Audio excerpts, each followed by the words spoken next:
pernah waktu itu datang, eee, dikirim dari Mabes ya untuk menjaga rumah kami.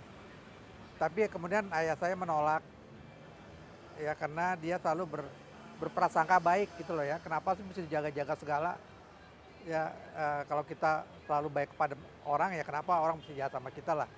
Akhirnya memang rumah kita sama sekali tidak dijaga. Nah ketika itu, mereka masuk dari pintu samping, mereka ketuk pintu, ya. Nah ibu saya yang bangun dan langsung keluar. Ibu saya menanyakan, "Ada perlu apa kok malam-malam sekali datang?" gitu loh.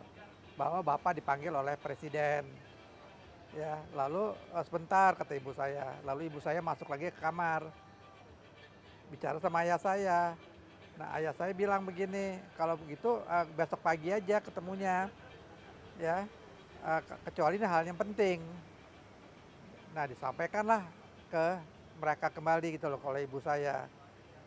Ibu saya menyampaikan bahwa seperti apa yang disampaikan oleh ayah saya. Nah mereka tidak mau, mereka malah kesannya memaksa. Jadi ketika ibu saya mau menutup pintu gitu, mereka membuka pintu dan mengikuti ibu saya.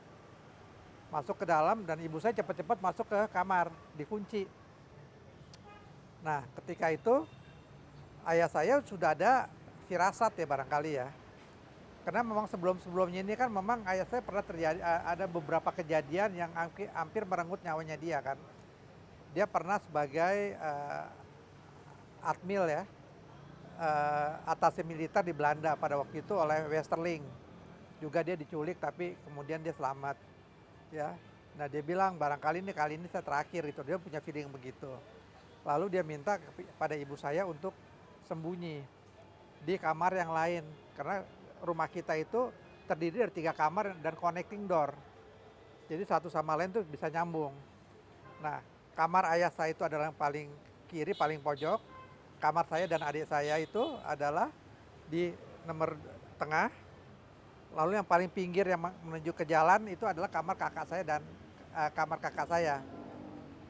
Nah, adik saya yang paling bungsu itu tinggalnya, tidurnya dengan ayah saya dan ibu saya. Nah, langsunglah ibu saya kemudian, pindah ke sebelah dengan membawa adik saya yang paling bungsu dan membangunkan adik saya. Nah, kamar kita itu, tempat tidur kita itu bertingkat. Jadi saya tidur paling atas, adik saya di bawah.